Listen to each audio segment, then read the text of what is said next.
A mis hermanos, como siempre, es un enorme placer estar de vuelta aquí en Miami y estar en medio de ustedes y ver a algunos hermanos que amamos de todo corazón.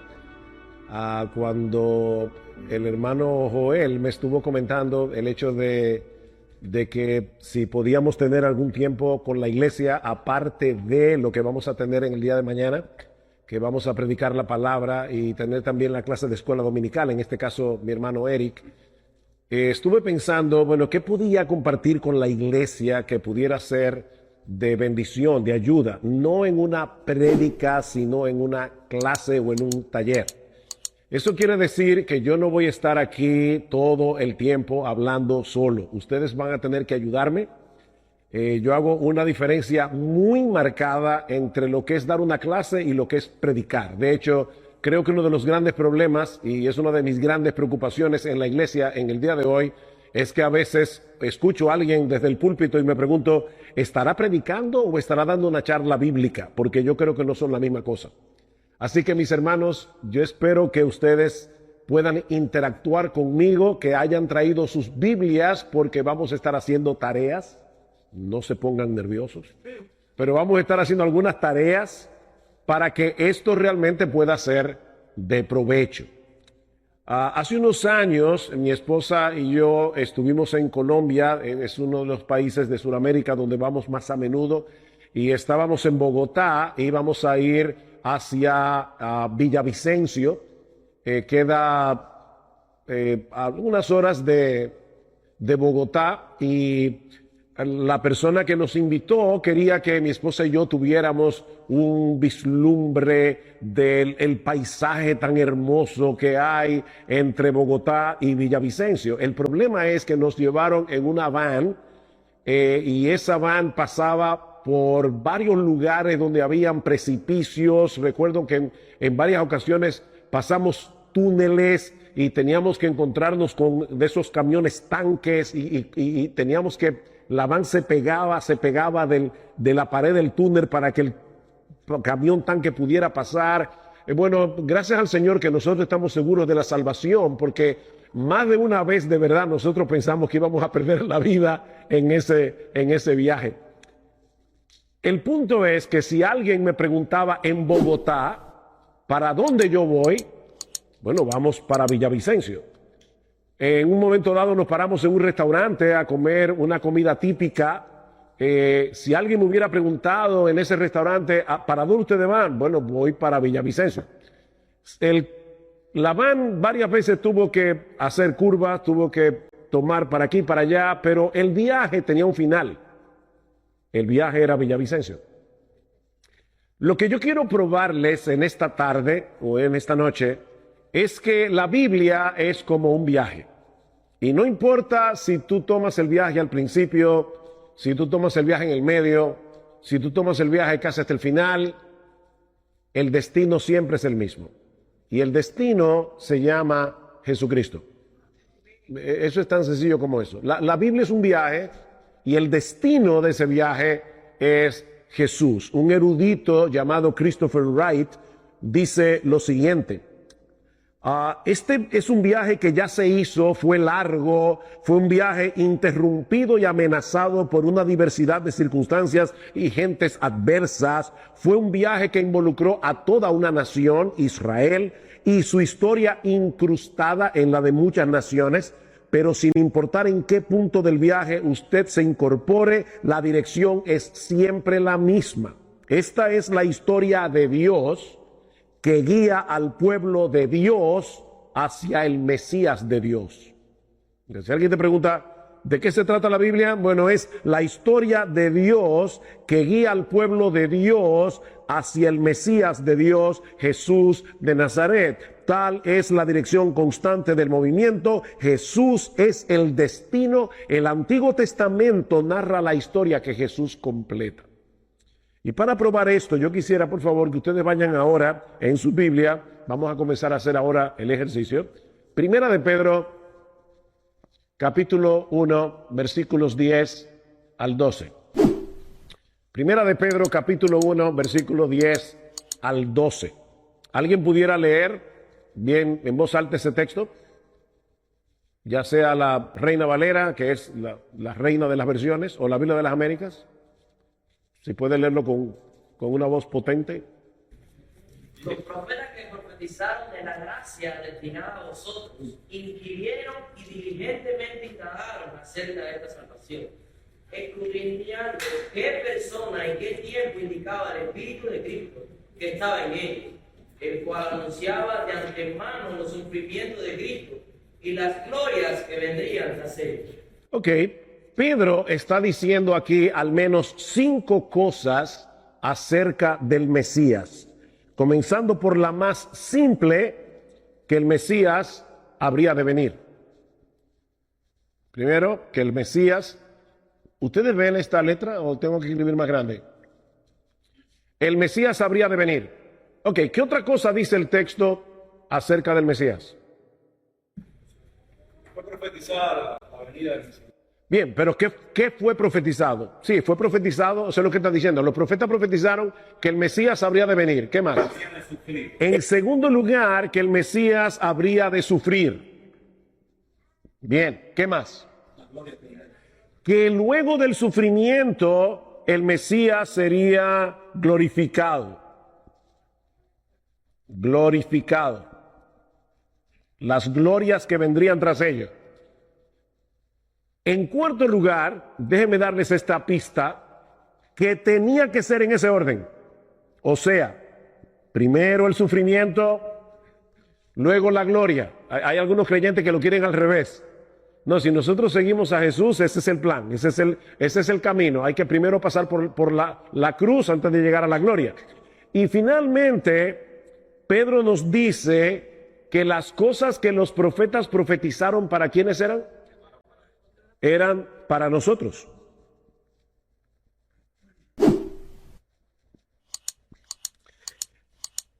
¿Por qué espíritu era que estos profetas profetizaban? El espíritu de Cristo que estaba en ellos. Hay cosas que los profetas del Antiguo Testamento no entendían acerca de qué persona, qué tiempo indicaba el Espíritu de Cristo que estaba en ellos, el cual anunciaba de antemano los sufrimientos de Cristo y las glorias que vendrían tras ellos. El Antiguo Testamento, mis amados hermanos, es Cristo predicando a Cristo a través de los profetas. Según Pedro, no lo estoy diciendo yo. O sea, él está diciendo el Espíritu de Cristo que estaba en ellos, que es el Espíritu Santo, pero Pedro le llama el Espíritu de Cristo, anunciaba de antemano los sufrimientos de Cristo y las glorias que vendrían tras ellos. Y a ellos se les dijo que no era para ellos, sino para nosotros que anunciaban todas estas cosas. Así que, hermanos, los profetas del Antiguo Testamento tenían una perspectiva más clara acerca del Mesías de lo que nosotros a veces pensamos que ellos tenían. Evidentemente ellos no lo sabían todo porque no tenían el Nuevo Testamento, no tenían la historia completa, pero nosotros sí tenemos la historia completa. Y dice que ellos escudriñaban para ver qué persona y qué tiempo indicaba el Espíritu de Cristo que estaba en ellos. De manera que cuando nosotros leemos la Escritura, no importa que estemos en Génesis, Levítico, Número, Deuteronomio, no importa qué libro, nosotros tenemos que recordar que el Antiguo Testamento es un viaje y que el destino de ese viaje es Jesús. Yo les voy a enseñar hoy algunas estrategias para que puedan interpretar correctamente la Escritura, para que no forcen el significado del texto y quieran ver a Jesús donde Jesús no está. Es de eso que se trata este taller. Pero ahora déjenme probarles con otros textos de las Escrituras que ciertamente Cristo es el tema primordial de la palabra de Dios. Lucas capítulo 24. Lucas capítulo 24. ¿Ustedes recuerdan esos dos discípulos que iban camino a Emaús? Ellos estaban, ¿verdad?, contentos, felices, alegres. ¿Cómo estaban esos dos discípulos? Estaban tristes. ¿Por qué estaban tristes?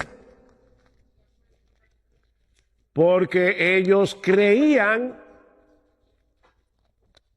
que Jesús era el que iba a redimir a Israel. ¿Y qué fue lo que hizo Jesús 3 días antes en la cruz? Redimió a su pueblo. Pero como ellos no entendían bien las escrituras, ellos pensaban que eso había sido un fracaso. Y ellos decían, bueno, nosotros creíamos que era Jesús el que iba a redimir a Israel. ¿Y qué les dice Cristo en el versículo 25? Oh, insensatos y tardos de corazón para creer todo lo que yo les había dicho.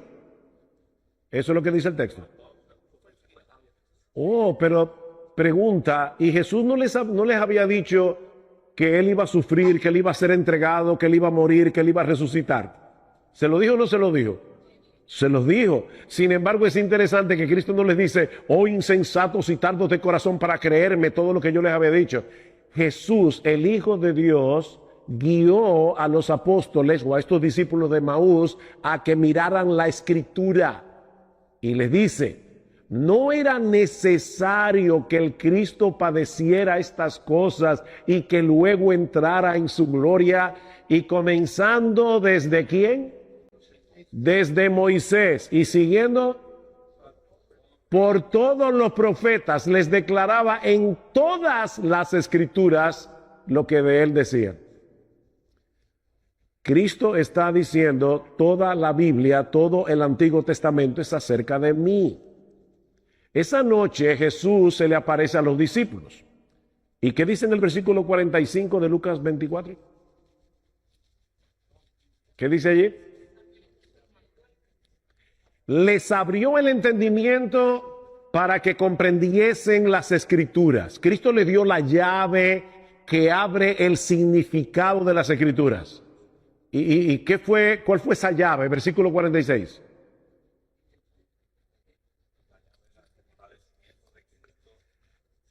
¿Qué dice el versículo 46, hermanos? Díganlo, no tengan pena.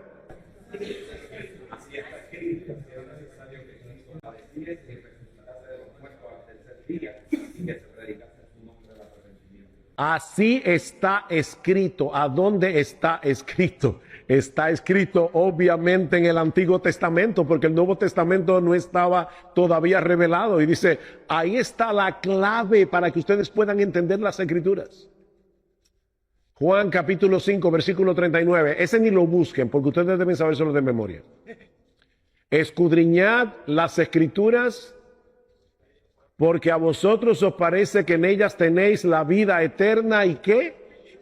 Y ellas son las que dan testimonio de mí. O sea, ¿cómo puede ser posible que ustedes digan atesorar las Escrituras, que ustedes digan que tienen la Escritura en alta estima y sin embargo no me creen a mí?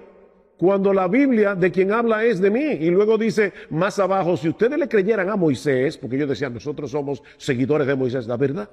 Pero que ustedes le creyeran a Moisés, me creían a mí, porque fue de mí que escribió él. Él escribió acerca de mí. Otro texto.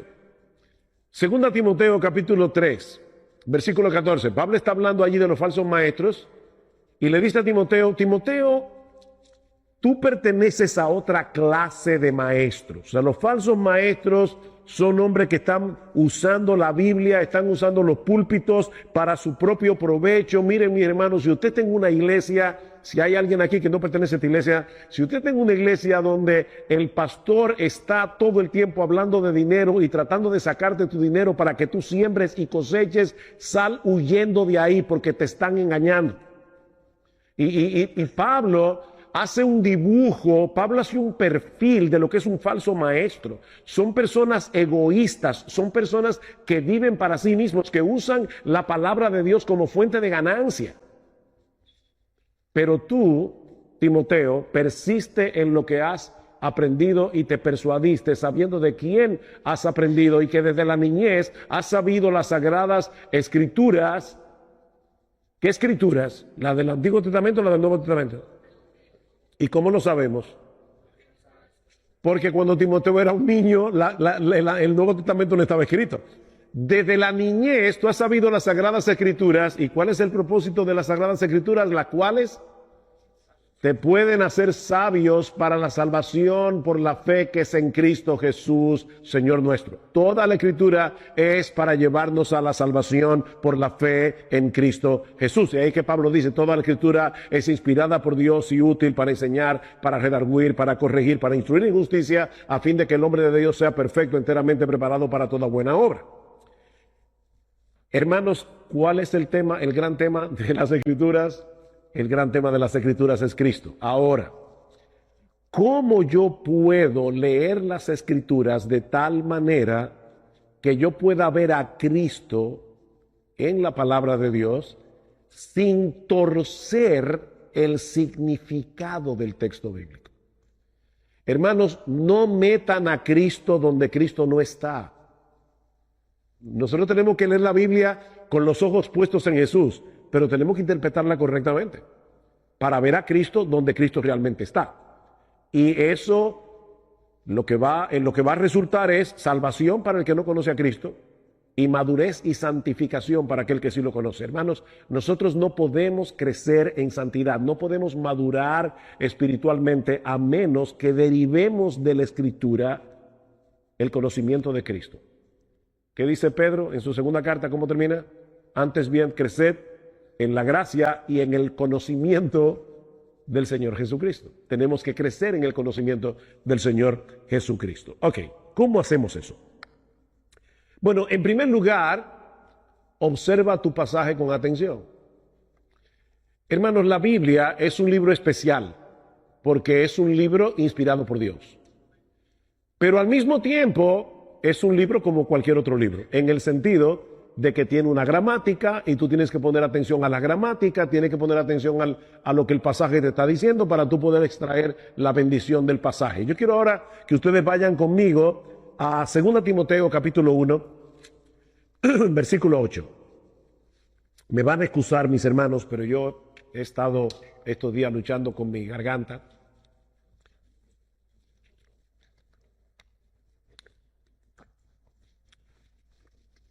Segunda Timoteo, capítulo 1,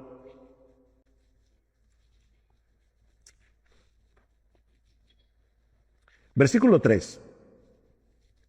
Doy gracias a Dios, al cual sirvo desde mis mayores con limpia conciencia, de que sin cesar me acuerdo de ti en mis oraciones noche y día.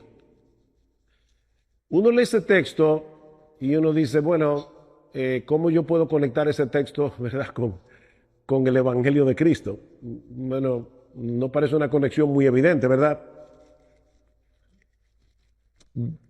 Pablo está diciendo que él sirve desde mis mayores. ¿Qué significa eso? Sus antepasados, con una limpia conciencia. O sea, Pablo no estaba torciendo la Escritura, Pablo no estaba violando la Escritura porque él estaba sirviendo con una limpia conciencia. ¿Y qué era lo que Pablo predicaba? El Evangelio de Cristo. Versículo 8, por tanto, no te avergüences de dar testimonio de nuestro Señor, ni de mí preso suyo, sino participa de las aflicciones por el Evangelio, según el poder de Dios, quien nos salvó y llamó con llamamiento santo, no conforme a nuestras obras, sino según el propósito suyo y la gracia que nos fue dada en Cristo Jesús desde antes de los tiempos de los siglos. Pablo dice, yo sirvo conforme a lo que yo recibí de mis mayores, de mis antepasados. ¿Y qué recibió Pablo de sus antepasados? O todas las escrituras, toda la herencia de las escrituras del Antiguo Testamento. ¿De qué tratan esas escrituras? Del mismo evangelio que Pablo predicaba. Pero yo puedo leer eso, no ver todo lo que Pablo está diciendo en ese capítulo y no darme cuenta cómo Pablo está hablando aquí acerca del evangelio. En una forma indirecta, pero está diciendo, yo estoy sirviendo al Señor con las escrituras que yo aprendí en el Antiguo Testamento y con una limpia conciencia. Y lo que yo aprendí fue el Evangelio. Lo que yo aprendí fue la salvación que es en Cristo Jesús. Lo mismo que va a decir más adelante a su hijo en la fe, Timoteo. Entonces, a veces, hermanos, lo único que falta es prestar atención cuidadosa a lo que el texto dice en su contexto. Primera Timoteo, segunda Timoteo, ¿qué son? En género literario, son cartas. Ok, ¿ustedes recuerdan en la época prehistórica cuando no existía el internet? Y las cartas se hacían a mano. Ok, cuando tú recibías una carta de 5 páginas, ¿cómo tú la leías? Tú leías un párrafo hoy, ¿verdad? Dejabas la carta ahí, mañana tomabas otro párrafo, te olvidabas del párrafo que leíste ayer y traspasado mañana leías otro párrafo. ¿Cómo tú leías las cartas? entera, porque la carta tenía un flujo de pensamiento. Nosotros hoy usamos la Biblia como la galletica china que traen un papelito de la suerte. Entonces, yo saco un texto y quiero tratar de ver la bendición que yo tengo en este papelito de la galletica china. Pero es que la Biblia no se lee así. Esta carta es una carta. Qué profundo, ¿verdad? Y tengo que leerla entera y tengo que tratar de entender todo lo que dice cada parte de la carta en relación a toda la carta. Porque así es que se leen las cartas. Así que no lo olvides. Las cartas del Nuevo Testamento son cartas. Léelas como tal, para que no saques un texto fuera de contexto, porque un texto fuera de contexto se convierte en un pretexto. Ok, fíjense, esto fue un ejercicio muy sencillo. Ahora vamos a hacerlo un poquito más complicado, que no es complicado nada, es simplemente poner más atención a ciertos detalles. La Biblia es una historia de redención, ¿verdad? Que comienza en Génesis y termina en Apocalipsis. Yo no puedo leer la Biblia como si fuera un montón de historias desconectadas, sino ver cada parte como parte de toda esa historia. Y tengo que preguntarme, ¿en qué parte de la historia, en el desarrollo de esa historia, yo estoy? Y ahora yo quiero hacerles una pregunta. Vayan a Romanos, capítulo 4.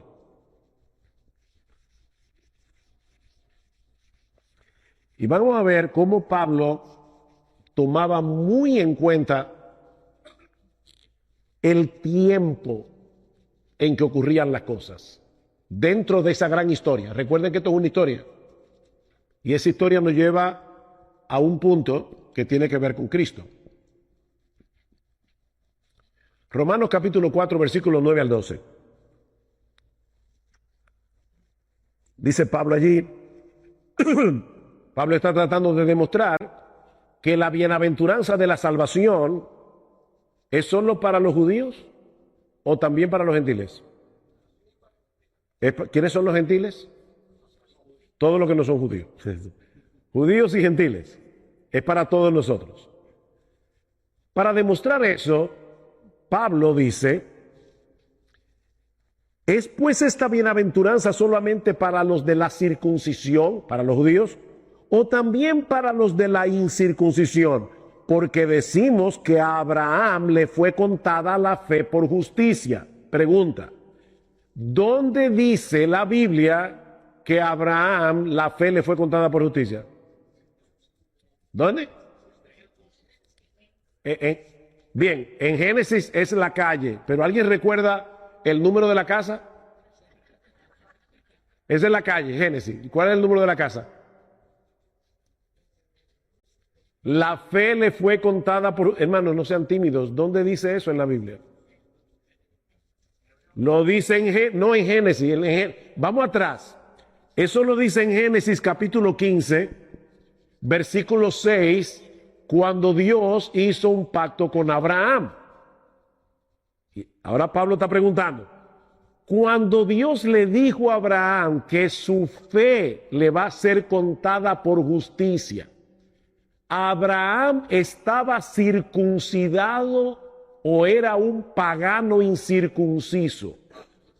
Cuando Dios le dio a Abraham la señal de la circuncisión, que fue la señal del pacto que Dios hizo con Abraham, ¿en qué capítulo del Génesis? En Génesis 17.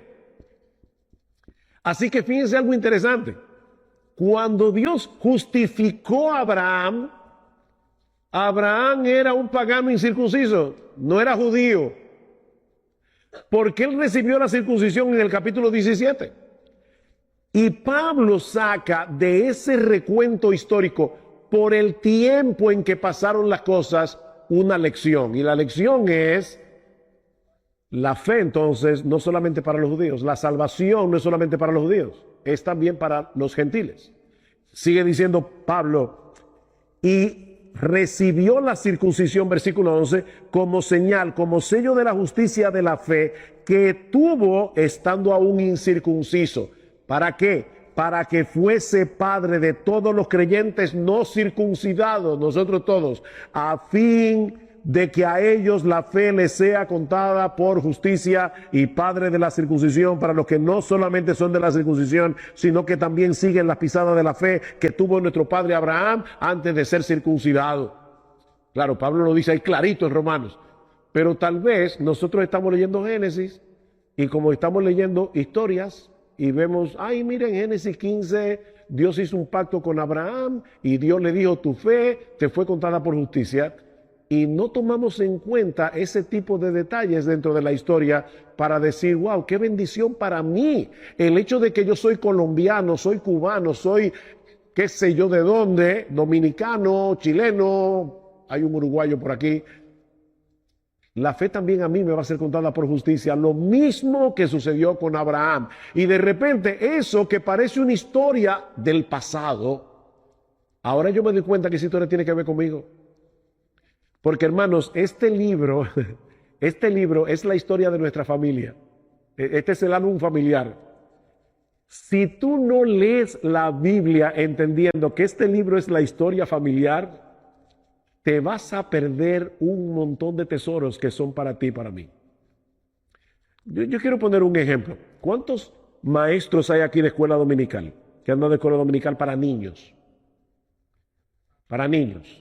Mi esposo y yo tuvimos la bendición de dar clases de escuela dominical a todos los grupos de la iglesia, desde los niños. Bueno, excepto, nunca cuidé en cuna, pero sí hemos dado clases de escuela dominical a todas las edades. La historia de Moisés. ¿Cómo se cuenta muchas veces la historia de Moisés? Bueno, fíjense cómo Dios cuida a los niños, ¿verdad? Porque Moisés, Faraón quería matar a todos los niños y sin embargo la mamá lo puso en una canastica, lo puso en el río, y cómo esa canastica fue hasta donde estaba la hija de Faraón. ¿Ustedes se dan cuenta, niños, cómo Dios cuida a los niños? La pregunta es, ¿ese texto en Éxodo se escribió para enseñar a los niños que Dios cuida a los niños? No. Porque un día te vas a encontrar con un niño avispado que te va a decir, maestro, ¿y qué pasó con todos los otros niños que Faraón sí mató? Porque hubo un montón de niños que murieron en ese holocausto y Dios preservó a Moisés. ¿Por qué preservó a Moisés? Porque él iba a ser el líder que iba a liberar esa nación de la cual iba a nacer Jesús. Si Faraón hubiera cumplido su deseo de exterminar a Israel, nosotros nunca hubiéramos tenido un Mesías. Sin embargo, cuando estamos leyendo la historia de Moisés, estamos leyendo mi historia, porque es la historia de ese pueblo a través del cual iba a venir mi Mesías que me salvó muriendo por mí en una cruz. Entonces estamos leyendo la Biblia y ya yo voy de Éxodo 2 a mi Señor Jesucristo, porque tiene que ver. Porque recuerden, mis hermanos, esto es un viaje y Jesús es el destino. Lo que yo tengo que saber es cómo yo llego, como decía Spurgeon le decía a un joven que le preguntó que qué le había parecido su mensaje, y dice, no me gustó para nada. Y no me gustó porque tú no llevaste ese mensaje a Jesucristo. Dice, mira, joven, así como todos los caminos conducen a Londres, que era donde vivía, ¿verdad? Spurgeon dice, así todos los caminos conducen a Jesús en la Biblia. Si tú no llegaste ahí, en algún lado te extraviaste en el camino. Así que le dijo, tu sermón a mí no me gustó para nada. Le digo a Spurgeon. Otro ejemplo. Considera cómo Jesús cumple las profecías del Antiguo Testamento. Yo les pido que por favor vayan al Salmo 16.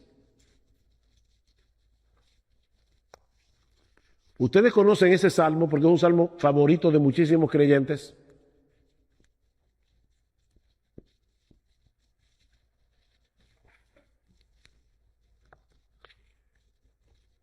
Les doy 3 minutos para que lean el salmo rapidito, Salmo 16. Recuerden que esto es un taller, Salmo 16. Es difícil hacer un taller como este en una iglesia así con tanta gente, pero vamos a hacerlo. Vamos a hacer un esfuerzo. Yo hice este ejercicio con mi grupo pequeño en Santo Domingo. Somos 7 parejas y era muchísimo más fácil. Pero vamos a hacerlo así. 3 minutos. Lean el Salmo 16.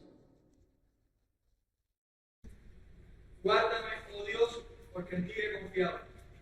Oh alma mía, dijiste a Jehová, tú eres mi Señor, no hay para mí bien fuera de ti. Para los santos que están en la tierra y para los íntegros es toda mi complacencia. Se multiplicarán los dolores de los que sirven diligentes a otros dioses. No ofreceré yo libaciones de sangre, ni en mis labios tomaré sus nombres. Jehová es la porción de mi herencia y de mi copa. Tú garantizas mi sueldo. Las cuentas me cayeron en lugares deleitosos y es hermosa la heredad que me ha tocado. Bendeciré a Jehová que me aconseja. Aún en las noches me enseña mi conciencia. A Jehová he puesto siempre delante de mí, porque está a mi diestra, no seré zarandeado. Se alegró por tanto mi corazón y se gozó mi alma. Mi carne también reposará confiadamente. Porque no dejarás mi alma en el Seol, ni permitirás que tu santo vea corrupción. Me mostrarás la senda de la vida. En tu presencia hay plenitud de gozo, delicias a tu diestra para siempre.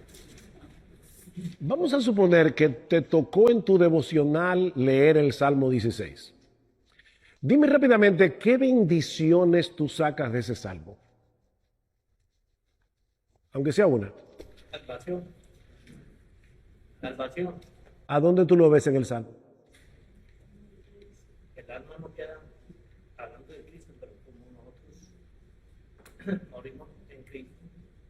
Entonces, habla también de nosotros, de la resurrección nuestra. Bueno, dice el hermano que eso habla de nuestra resurrección, porque dice, no dejarás a tu santo en el Hades, ni tu santo verá corrupción. ¿Qué otra bendición podemos sacar del salmo? Que Dios guarda a su pueblo. Que no hay bien fuera de, no hay bien fuera de Dios. No hay bien fuera de Dios. Ese salmo nos libra de la idolatría, porque está diciendo, óyeme, no hay bien fuera del Señor. De verdad, por más que tú aprecies algo en este mundo, no hay bien fuera de Dios. ¿Qué más? Mi herencia. El Señor es la porción de mi herencia y de mi copa. Eso es como cuando los levitas estaban repartiendo la tierra. Él está diciendo, wow, cuando estamos repartiendo la tierra, a mí me tocó Jehová. Y es hermosa la heredad que me ha tocado. ¿Qué más? La suerte no es mía, es de Dios. ¿Cómo fue? La suerte no es casualidad, que depende de él. Tú sustentas. Tú sustentas mi suerte, mi vida está en la mano del Señor. Tienen todas las bendiciones que podemos sacar de ese salmo. Ahora, ¿cuál es el tema del Salmo 16? Oh, sorpresa. Ese salmo, Pedro lo cita en Hechos capítulo 2 en Pentecostés. Y escuchen cómo Pedro interpreta el Salmo 16, porque esa es una interpretación inspirada por el Espíritu Santo. Así que aquí no hay equivocación. Varones hermanos, Hechos 2:29, se os puede decir libremente del patriarca David que murió y fue sepultado y su sepulcro está con nosotros hasta el día de hoy. Pero siendo profeta y sabiendo que con juramento Dios le había jurado que de su descendencia en cuanto a la carne levantaría al Cristo para que se sentase en su trono, viéndolo antes habló de la resurrección de Cristo, que su alma no fue dejada en el Hades ni su carne vio corrupción. Pedro dice, el Salmo 16 sí es una bendición para nosotros porque estamos en Cristo, pero de quien habla este salmo es de Cristo. Y oigan lo interesante de esto. Pedro está diciendo, ¿saben qué? Los israelitas debieron haber interpretado correctamente ese salmo. ¿Por qué? Porque ese salmo lo escribió David y David está diciendo, no dejarás mi alma en el Hades, ni permitirás que tu santo vea corrupción. Pregunta, ¿David murió y se lo comieron los gusanos? Sí. Porque David es Cristo es el descendiente de David en quien se cumple el pacto que Dios hizo con David de que siempre se sentaría en su trono alguien como él. Entonces, cuando David está hablando aquí, está hablando en nombre del Señor, en nombre de Cristo. Recuerden, primera de Pedro, el Espíritu de Cristo que estaba en ellos anunciaba de antemano los sufrimientos de Cristo y la gloria que vendían tras ellos. Si el Mesías iba a morir, si el Mesías iba a resucitar, es porque iba a morir. Los sufrimientos de Cristo y la gloria que vendían tras ellos. David murió y su cuerpo se corrompió. Entonces, ¿dejó Dios de cumplir su promesa? No, la cumplió en Cristo. Y Pedro está diciendo, esa gran promesa de las Escrituras se cumple en el Señor Jesucristo. Y el hermano dijo ahorita, nosotros vamos a resucitar porque estamos unidos a Cristo. Y eso es verdad. Pero este salmo habla primariamente de Jesús. Sin embargo, nosotros muchas veces pasamos por ese salmo y todavía teniendo en Hechos 2 la interpretación correcta del salmo, como quiera no vemos a Cristo allí. Ustedes ven cómo nosotros tenemos que estar leyendo el Nuevo Testamento y aprendiendo cómo leer el Antiguo. ¿Alguno de ustedes vio la película? Es una película. Estoy con sonido todavía, porque. ¿Qué quiere decir eso, Tellito? Eso es a lo cubano, yo no entiendo eso. ¿Cómo que se está procesando? Julito. Pastor, ¿algún pasaje del Antiguo Testamento que no sea explicado en el Nuevo Testamento de esa manera, nosotros podemos asumir que está hablando también de Jesús? Cuidado, yo tengo que tener muy claro Julito está preguntando si yo tengo un pasaje del Antiguo Testamento que no explica tan claramente en el Nuevo que está hablando de Jesús. Yo tengo que tener cuidado con eso para no malinterpretar, pero yo voy a seguir hablando de cosas que podemos ver para que interpretemos correctamente esos pasajes que no tengo en el Nuevo Testamento una interpretación apropiada del Antiguo. Pero mis hermanos, yo quiero que ustedes vean y noten cuántas profecías del Antiguo Testamento ya el Nuevo nos las revela y nos dice que tiene que ver con Cristo. Pero nosotros lo pasamos por alto. Yo les iba a preguntar, yo sé que tuve una película que se dio hace algunos años atrás, pero ¿cuántos de ustedes vieron la película Sexto Sentido? ¿No se acuerdan de esa película? ¿Solamente 4 gente la vio? ¿O tienen temor? ¿Cuántos vieron la película Sexto? Levanten la mano, por favor, levanten la mano los que vieron. Ok. Yo tengo otra pregunta para ustedes. ¿A cuántos de ustedes el director los engañó? ¿A cuántos? No te pregunto, levanta la mano que no vas a parecer un tonto porque a todos nos engañó. Ok. Si tú vieras Sexto Sentido de nuevo, ¿qué pasaría? Que tú vas a reinterpretar la película entera porque ya tú sabes desde el principio que Bruce Willis está muerto. Ya te hizo un spoiler de la película. No la vea, que no vale la pena, pero el punto es que si no la viste, cuando tú ves la película por segunda vez, te das cuenta desde el principio que el director te engañó porque el tipo estaba muerto desde el principio. Nosotros ya sabemos cómo termina esta historia. Esta historia termina con Jesús, que es el Mesías prometido y profetizado en el Antiguo Testamento. ¿Por qué nosotros leemos el Antiguo Testamento como si no conociéramos el final de la película? Ya nosotros sabemos eso. Voy a ponerles otro ejemplo similar al que acabo de poner. Vayan a Gálatas capítulo 3, versículo 16.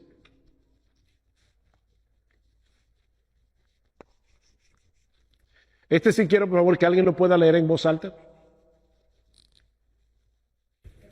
Ahora bien, a Abraham fueron hechas las promesas y a su simiente. No dice y a las simientes, como si hablase de muchos, sino como de uno, y a tu simiente, la cual es Cristo. Ok, este texto es impresionante. Hay promesas que Dios le dio a Abraham y a su descendencia en plural. Pero en Génesis 17, la promesa fue dada a Abraham, dice Pablo, y lo dice así el texto en Génesis, y a su descendiente. Por lo tanto, Pablo está diciendo, la promesa fue hecha a este hombre y a no dice a sus simientes, como si hablase de muchos, sino y a su simiente, la cual es Cristo. Bien, ¿y qué dice al final de Gálatas 3, a partir del versículo 27? Porque todos los que habéis sido bautizados en Cristo, habéis revestido en Cristo, ya no hay judío ni griego, no hay esclavo ni libre, no hay varón ni mujer, porque todos vosotros sois uno en Cristo, y si vosotros sois de Cristo, entonces sois descendencia de Abraham y herederos de la promesa. Resulta que la promesa que Dios le hizo a Abraham, y hoy día hay un montón de creyentes que tienen una fijación con la nación de Israel sin tomar en cuenta que Cristo es el Israel de Dios. Él es el descendiente de Abraham en quien se cumplen todas las promesas. Y como tú y yo, no importa si tú eres dominicano, chileno, uruguayo, colombiano, cubano, estamos en Cristo, ¿qué somos ahora? ¿Qué dice Gálatas? No lo digo yo. ¿Qué dice Gálatas al final? Descendientes de Abraham y herederos de la promesa.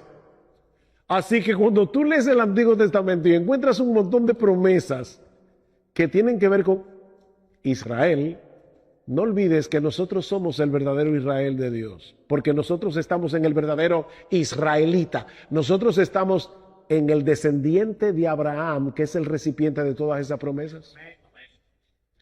Y eso me permite beneficiarme del Antiguo Testamento, porque vuelvo y repito, cuando yo leo el Antiguo Testamento estoy leyendo mi historia familiar. Estoy leyendo mi historia familiar. ¿Alguna pregunta de lo que hemos visto hasta aquí? Cuando se refiere a Israel, se refiere al pueblo, nosotros, no a Israel. Hay promesas que definitivamente se referían a la nación de Israel, pero recuerden que Israel rechazó al Mesías. El Mesías fue crucificado y ahora esa crucifixión, como vamos a ver en el mensaje de mañana, trajo salvación al mundo entero, incluyendo a los descendientes físicos de Abraham, que son los judíos. Pero ¿qué dice Pablo en Romanos capítulo 9, versículo 6? No todo el que desciende de Israel es israelita, porque nosotros somos hijos de la promesa. Y eso incluye a los gentiles. De hecho, mañana vamos a predicar del libro de Oseas. Y una de las cosas que hace Pablo en Romanos capítulo 10 es citar el libro de Oseas para decirnos, ven que la salvación fue anunciada para nosotros también desde el principio. ¿Cuál fue la gran promesa que Dios le dio a Abraham? En ti serán benditas toda la familia de la tierra. La promesa era universal desde el principio. ¿Cómo se iba a cumplir esa promesa universal? Por el gran descendiente de Abraham, que es Cristo.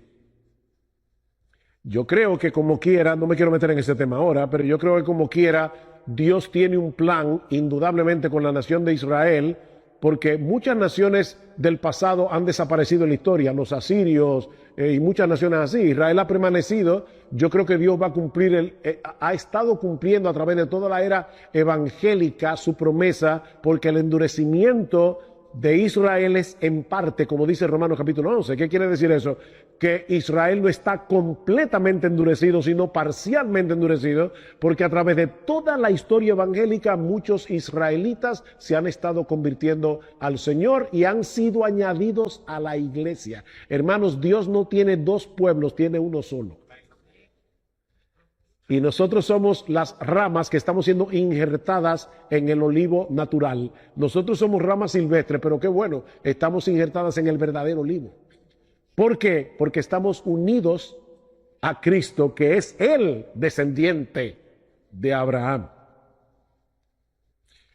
Otra cosa que tenemos que ver en la Biblia, perdón, Alexis, cualquier comentario que quieras hacer. Alexis es instructor de Simeon Trust, una organización que enseña predicación expositiva en muchas partes del mundo, y damos talleres como estos para enseñar a los predicadores a predicar la Biblia con los ojos puestos en Jesús. Pero ahora estamos enseñando a la iglesia. Como algún comentario que quieras hacer, siéntete libre. Ok. Otra cosa que nosotros tenemos que ver en la Biblia es que Dios nos dejó huellas. Huellas que nos llevan a Jesús. Esas huellas se llaman tipos. Tipos. La palabra tipo en griego significa marca, significa huella. Son huellas que si tú las sigues te van a llevar hasta Jesús. Por ejemplo, Pablo dice en Romanos capítulo 5 que Adán es un tipo de Cristo. Él es el segundo Adán. Cristo es el postrer Adán. ¿Verdad? Pon atención a los tipos, a las huellas que nos llevan a Jesús. Alguien definió un tipo como personas instituciones, eventos del Antiguo Testamento que son considerados como modelos o representaciones divinas de realidades que son reveladas en el Nuevo Testamento, sobre todo en la persona de Jesús. Por ejemplo, alguna ceremonia del Antiguo Testamento nos habla de Cristo. La Pascua, ¿cómo lo sabemos? Porque Él es el Cordero Pascual. Y Pablo dice en 1 Corintios 5, porque Cristo, nuestra Pascua, ya fue sacrificada por nosotros. Y hay iglesias en el día de hoy que yo no sé de verdad de dónde sacan eso, que hasta están celebrando la Pascua ya. O sea, otra vez estamos trayendo las fiestas del Antiguo Testamento como si Cristo no las hubiera cumplido. Pero hermano, todo eso era una sombra que nos llevaba hasta Jesús. Cristo es nuestra Pascua. Tú no tienes que volver a sacrificar ningún cordero, ni tienes que celebrar ninguna Pascua. Ya Cristo es nuestra Pascua. ¿Algún evento del Antiguo Testamento que es una huella? La expiación.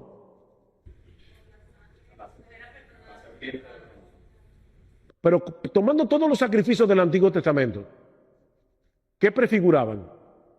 El sacrificio de Cristo en la cruz del Calvario. Por eso es que ya nosotros no seguimos sacrificando, porque ya Cristo se sacrificó una sola vez y para siempre. Él es el Cordero de Dios que quita el pecado del mundo.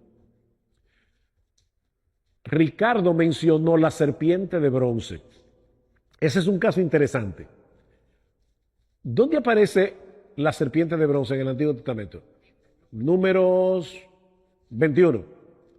¿Qué pasó en esa escena? ¿Por qué? ¿De dónde salió la serpiente de bronce?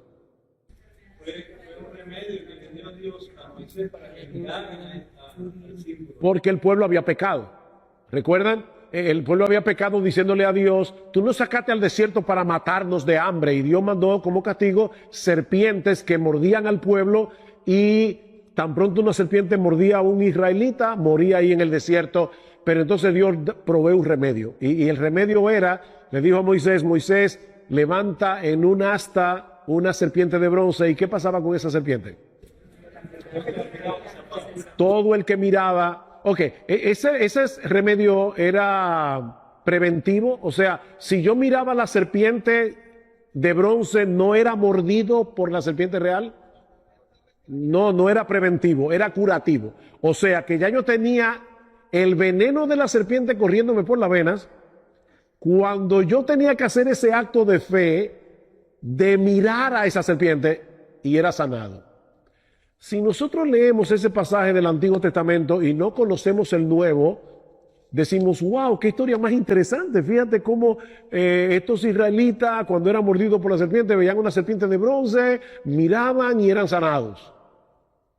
Pero luego llego al Nuevo Testamento y me encuentro con Jesús hablando con Nicodemo en el capítulo 3 de Juan, y diciéndole, y así como Moisés levantó la serpiente en el desierto, así es necesario que el Hijo del Hombre sea levantado, para que todo aquel que en él cree no se pierda, mas tenga vida eterna, porque de tal manera amó Dios al mundo, etc. Cristo mismo está diciendo, yo soy esa serpiente de bronce. Y es exactamente igual. O sea, ya nosotros estamos mordidos por el pecado. O sea, ya el veneno está circulando por nuestro cuerpo. No es preventivo, es curativo. Ya estamos enfermos de muerte y tenemos que mirar a Jesús. Pero a ustedes no les parece algo extraño en esa figura que Dios usó para señalar a Jesús? Una serpiente. ¿Y por qué Dios no le dijo a Moisés, Moisés, hazte un cordero de bronce? Era como más apropiado, ¿verdad? Porque Cristo es el Cordero de Dios. ¿Por qué escoger una serpiente? ¿Por qué?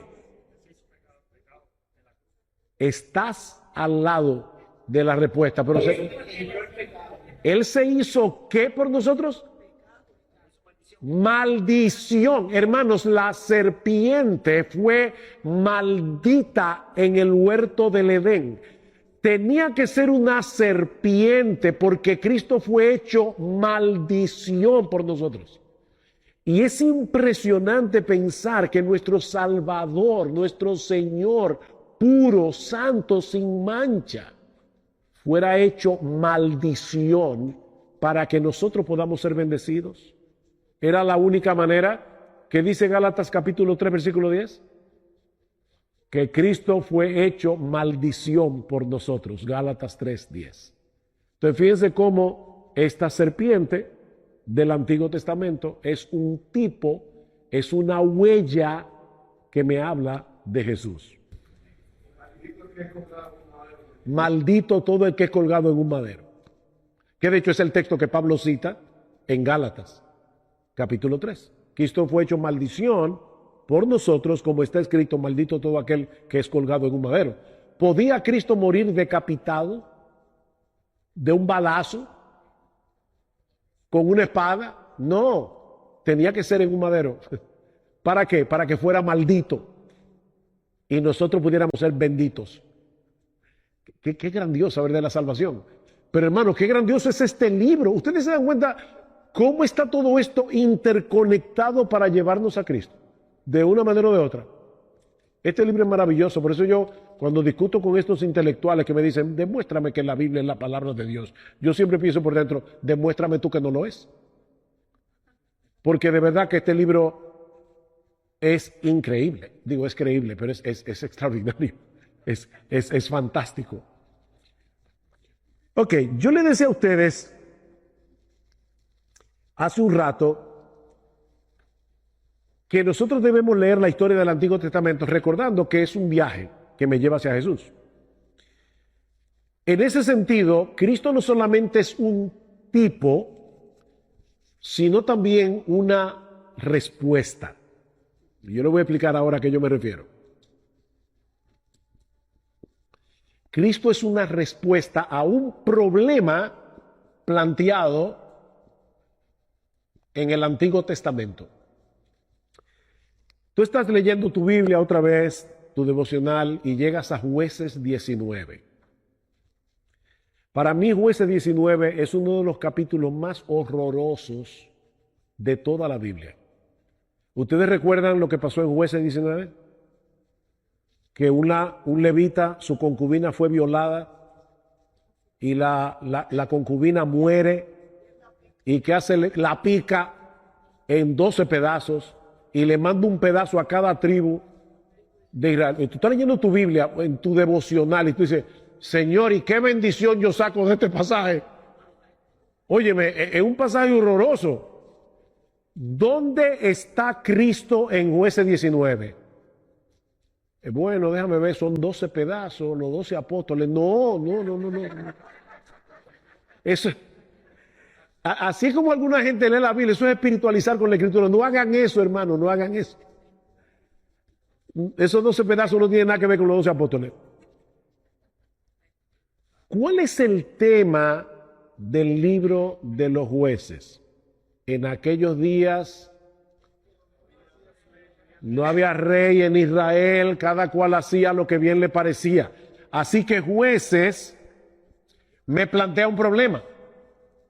No hay rey. Y cuando no hay rey, el resultado es la anarquía. El libro de Jueces en nuestras Biblias está antes del libro de Ruth, ¿verdad? Pero no en la Biblia hebrea. En la Biblia hebrea, Ruth está mucho después. En la Biblia hebrea, el libro de Jueces está antes de Primera de Samuel y de Segunda de Samuel, que por cierto, en la Biblia hebrea es un solo libro, que se dividió en dos en nuestra Biblia en español. Pero Samuel es un solo libro. ¿Y de qué trata Samuel? De la instauración de la monarquía. Entonces, Jueces me plantea un problema. Y el problema es, no hay rey en Israel y cada cual hace lo que bien le parece.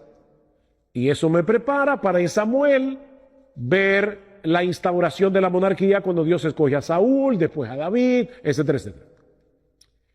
Pero cuando yo leo el Antiguo Testamento, los reyes de Israel ¿cuáles de ellos fue perfecto?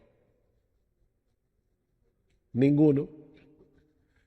Tú cogías lo mejorcito, David, Josías, pero eran reyes imperfectos. Entonces, Jueces me está planteando un problema. Si no hay rey que gobierne el corazón, el hombre se desenfrena. Nosotros necesitamos un rey. Pero ¿quién es ese rey? No es Saúl. David. Óyeme, cuando yo leo en la Biblia todo lo que hizo David con Betsabé, con Urías, no, David no es. Salomón, peor. Entonces, ¿quién es ese rey? Ese rey se llama Jesús. El problema que el libro de Jueces está ahí, no es para contarnos una historia sobre Sansón. Sansón era un muchacho. Entonces nosotros le cantamos a los niños porque pensamos que le sacamos un montón de historia a la Biblia, pero ese libro está para plantearme un problema del cual Jesús es la solución.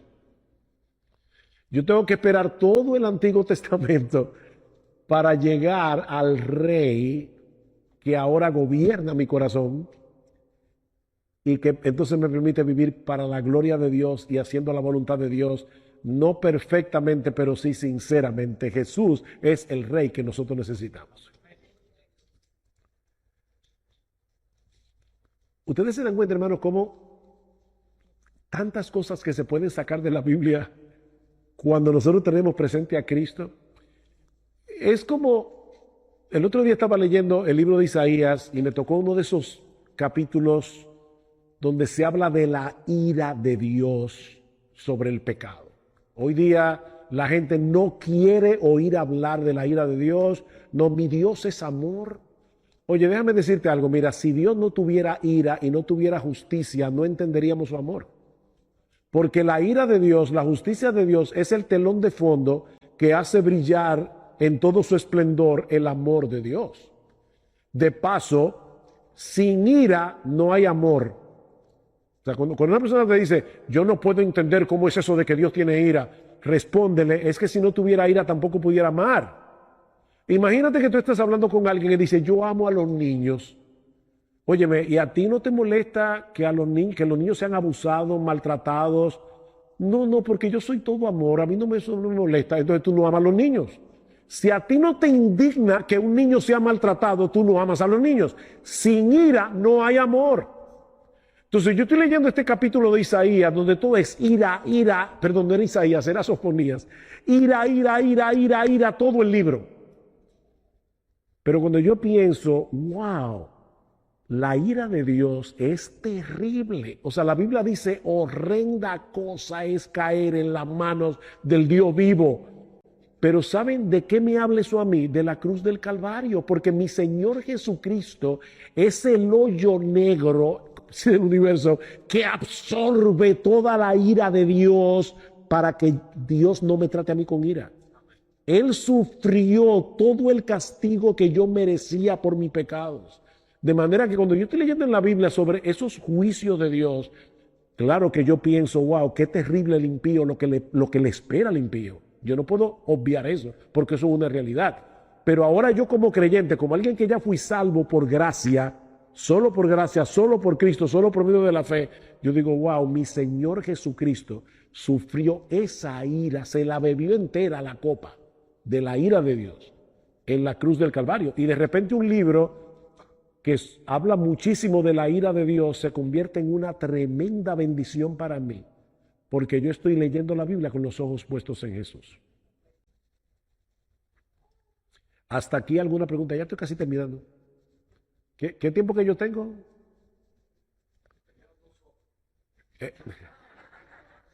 Empezaron cantando, leyendo la Biblia, así que me quitaron un tiempito. Dígame cuándo yo acabo, de verdad, porque yo acabo cuando ustedes me digan. Para que no me digan como un pastor de aquí de Miami. La primera vez que yo vine, una de las veces que yo vine a Miami, hace muchos años, le dije, pastor, dígame ¿hasta qué hora tengo para predicar? Y él me dijo, no, tú predicas todo el tiempo que tú quieras. Ahora nosotros nos vamos a las 9, me dijo. Como no quiero que me hagan eso, díganme qué tiempo tengo. A la 1:30 termino. A la 1:30. No se me van a la 1:40. Ok.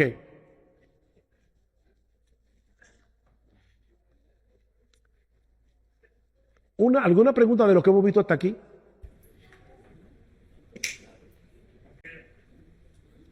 Quería preguntar, la nunca he entendido por qué el Melquisedec, ¿no? El rey de Salem, que es un tipo de Cristo. La respuesta más fácil, dice el hermano, ¿por qué Melquisedec es un tipo de Cristo? La respuesta más fácil es porque Hebreos 7 lo dice, ¿verdad?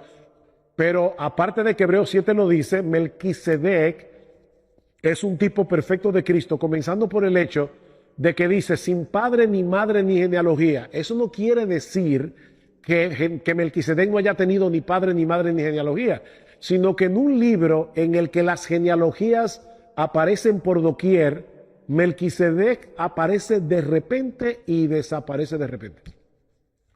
Entonces, ahí es que yo tengo que pensar, ven acá, o sea, ¿qué me está diciendo la Biblia? Bueno, que Melquisedec está señalando a alguien que es eterno.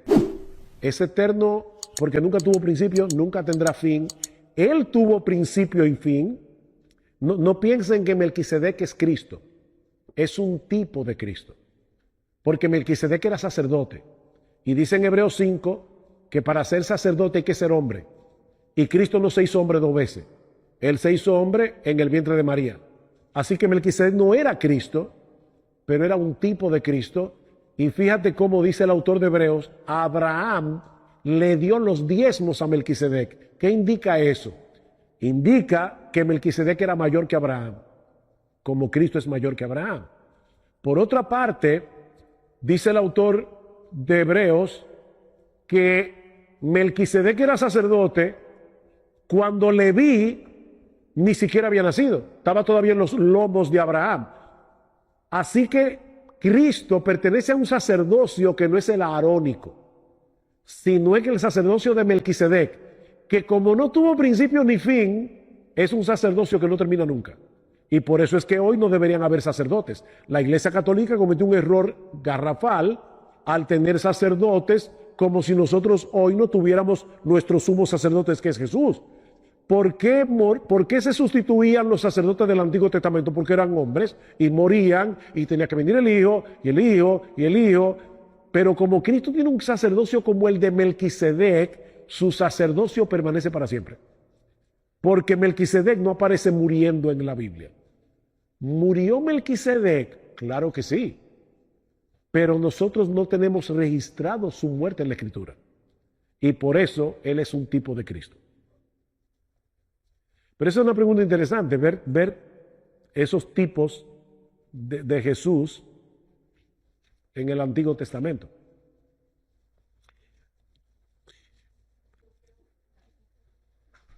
Hablando de perdón, Jesús vino a perdonar los pecados del mundo y murió por nosotros, limpiándonos el pecado, por la salvación nuestra. Hoy en día, ¿cómo se aplica ese perdón? Si yo hoy me muero, yo muero perdonado por todas esas cosas malas que he cometido. ¿Por qué? Porque yo ya he sido perdonada desde que Cristo derramó la sangre por todos. Eso aplica hoy en día en estas épocas modernas y para la gente que no cree en Cristo, como un budista, como un maometano, etc. ¿Qué pasaría con esa gente? Con ellos y en el mundo actual. Van al infierno. Van al infierno. Nadie se va a salvar sin haberse arrepentido de sus pecados y creer en Jesús. Nadie. No importa que sea budista, que vive en una selva del África. De hecho, hermana, si alguien se pudiera salvar por su ignorancia, o sea, vamos a suponer que alguien dice, oye, me veré que esa gente nunca oyó de Cristo, es que ellos no se van a perder por haber rechazado al Evangelio, ellos se van a perder por haber rechazado al Padre. Eso es lo que dice Romanos 1. La ira de Dios se manifiesta desde el cielo contra toda impiedad e injusticia de los hombres que detienen con injusticia la verdad. Porque lo que de Dios se conoce les es manifiesto, Dios se lo manifestó, su eterno poder y deidad se hacen claramente visibles por medio de las cosas hechas, de modo que no tienen excusa. El hombre conoce a Dios, pero habiendo conocido a Dios, no le glorificaron como a Dios ni le dieron gracias. Fíjate que ahí no aparece Cristo por ninguna parte. O sea, no es por rechazar a Cristo que el hombre se pierde. Es porque la creación le habla de la existencia de Dios y el hombre ha decidido sustituir a Dios por ídolos. Cristo nos salva ya estando condenados por haber rechazado a Dios el Padre. Ahora, hay personas que dicen, bueno, pero esa gente que nunca ha oído el Evangelio, ¿cómo se van a perder? Mis hermanos, si la gente se salvara por ignorancia del Evangelio, lo peor que nosotros podemos hacer es enviar misioneros al mundo. Porque si enviamos misioneros que prediquen el Evangelio, nos estamos arriesgando a que escuchen el Evangelio y lo rechacen. Si ellos se van a salvar en su ignorancia, mejor dejémoslos así. Pero hay una urgencia, hermanos, hay una urgencia.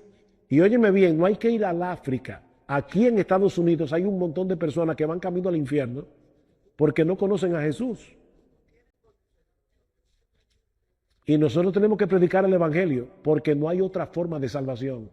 No hay otro medio. Hay un solo Dios y hay un solo mediador entre Dios y los hombres y se llama Jesucristo. Fuera de Él no hay salvación para nadie. Así que hay urgencia, hermanos, de predicar el Evangelio. Hay urgencia de predicar el Evangelio. Por esa razón. Yo me acuerdo al doctor Sproul, R.C. Sproul, que una vez le preguntaron, óyeme, ¿qué pasa con esos inocentes de África que mueren sin Cristo? Y Sproul respondió muy sabiamente, no hay ningún problema porque Dios no va a condenar a los inocentes. Si hay inocentes en África, no hay problema. La pregunta es, ¿hay inocentes en África? Y la respuesta es no. No hay inocentes en ninguna parte. Todos somos pecadores.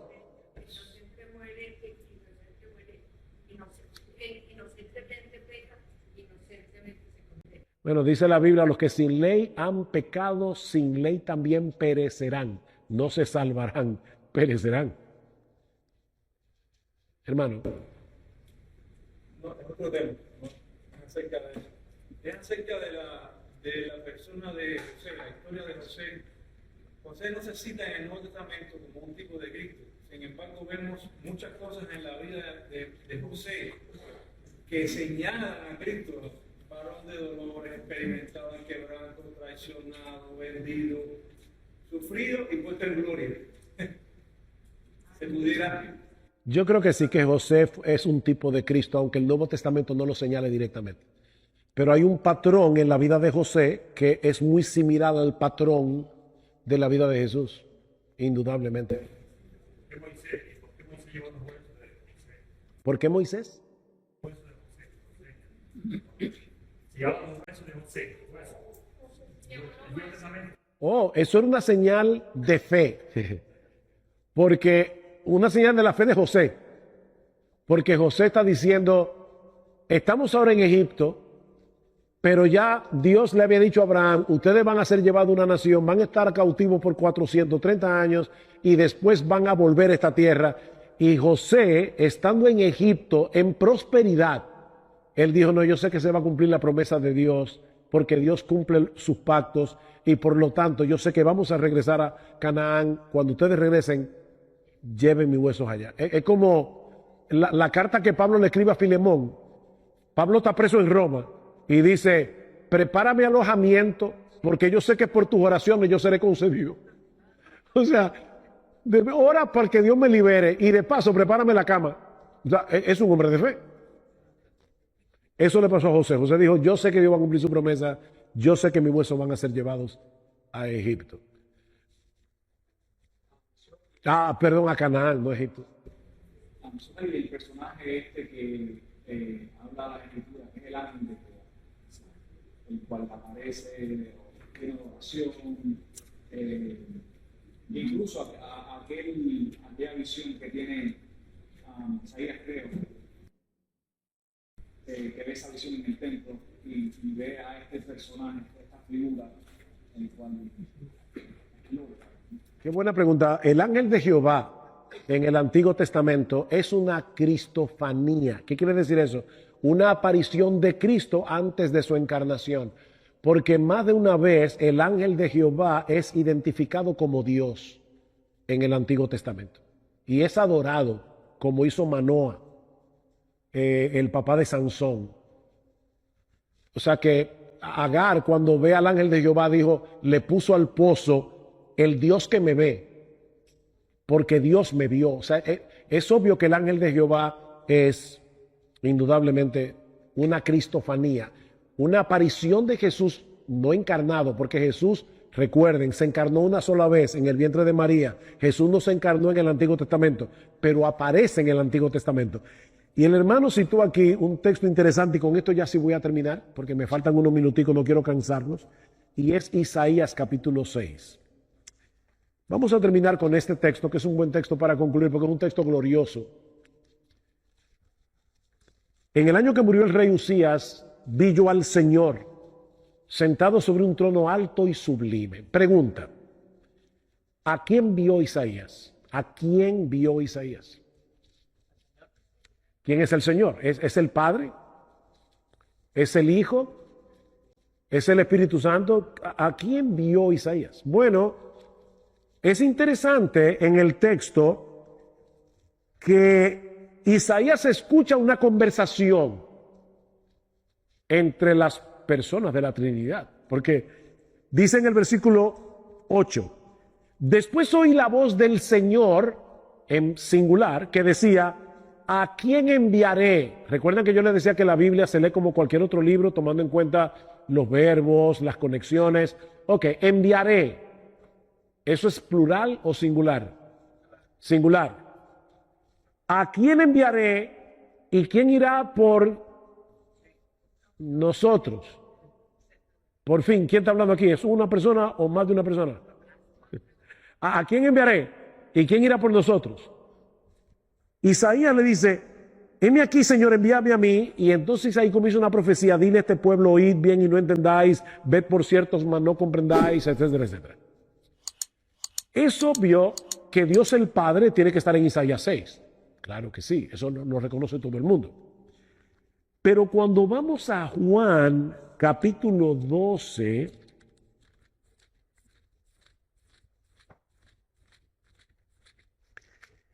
dice en el versículo 36 en el medio, estas cosas habló Jesús y se fue y se ocultó de ellos. Pero a pesar de que había hecho tantas señales, ¿quién? Jesús. No creían en él, en Jesús, para que se cumpliese la palabra del profeta Isaías que dijo, Señor, ¿quién ha creído a nuestro anuncio y a quién se ha revelado el brazo del Señor? Isaías 53. Por esto no podían creer, porque también dijo Isaías, cegó los ojos de ellos y endureció su corazón para que no vean con los ojos. ¿Qué está citando Juan aquí?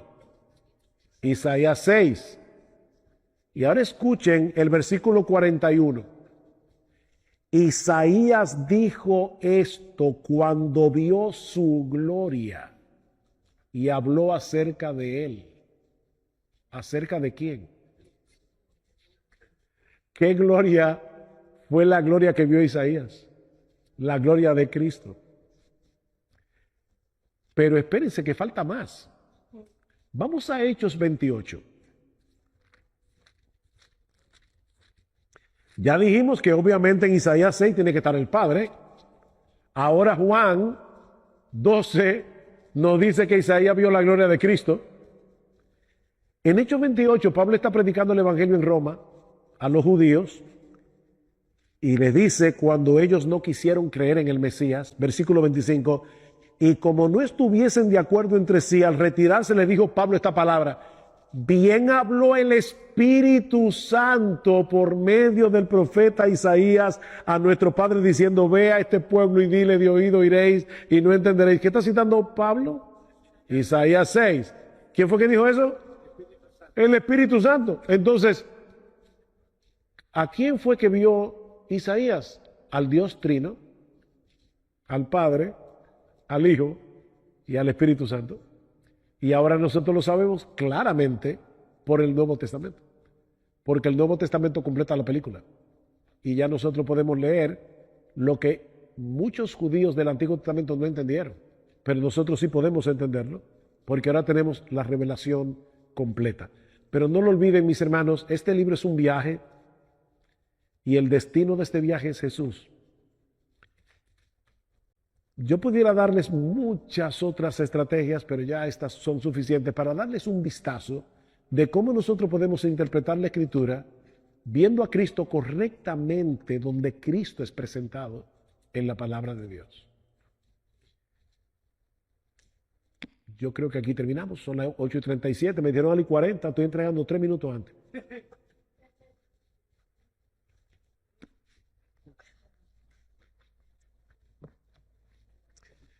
Oh, me faltó una sola cosita, perdón, que no puedo dejar de decir.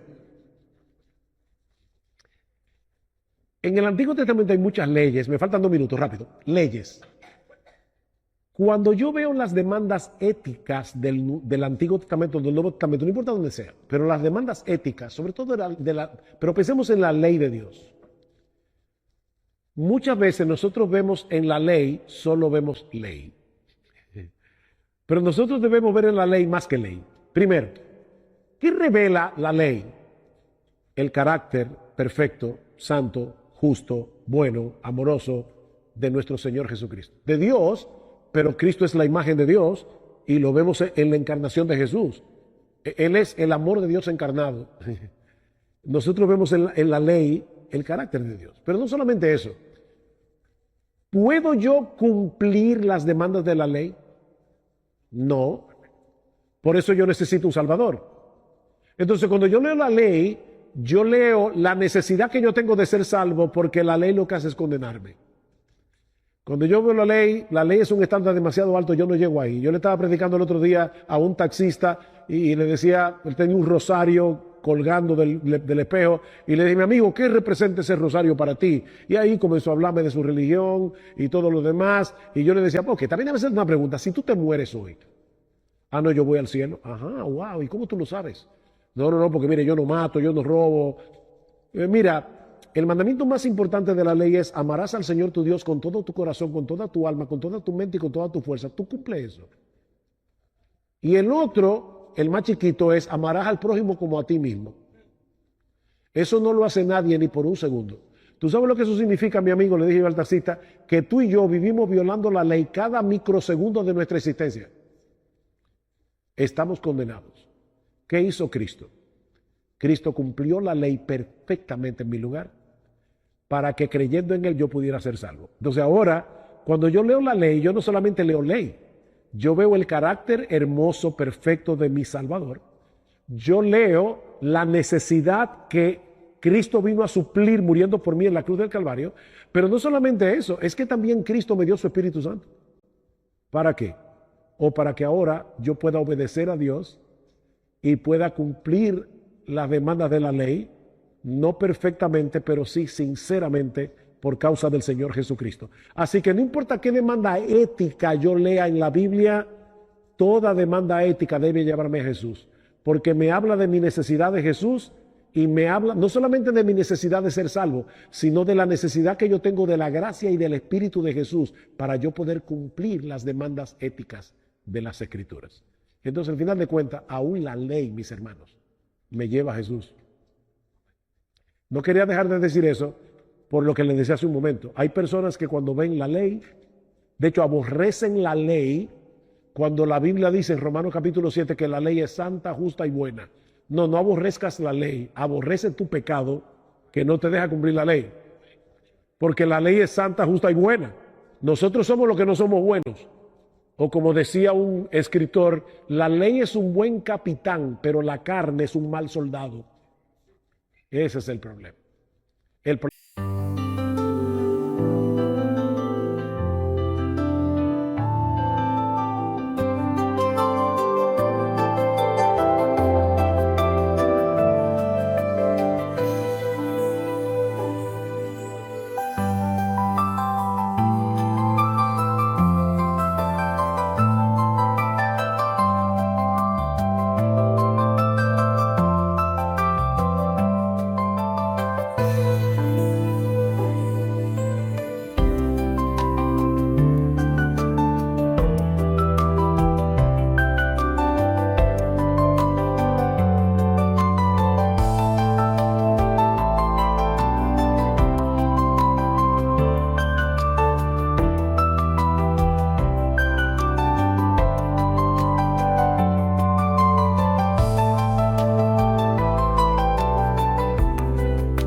I'm chasing dreams, can't you see? I'm just a man, but I'm running free.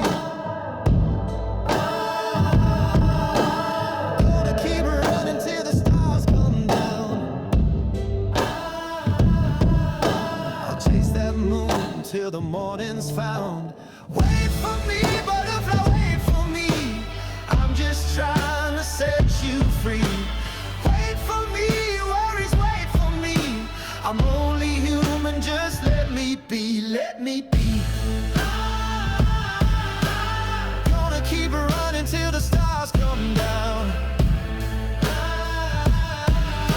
I'll chase that moon till the morning's found. I said, oh yeah, the sugar's gonna bring me to life. I said, oh yeah, the sugar's gonna make it alright. Give me that sweet apple pie. Gonna keep running till the stars come down. Chasing the moon, I won't slow down. Wait for me, butterfly, wait for me. I'm just trying to set you free. Wait for me, troubles, wait for me. I'm only human, just let me be, let me be. Gonna keep running till the stars come down. I chase that moon till the morning's found.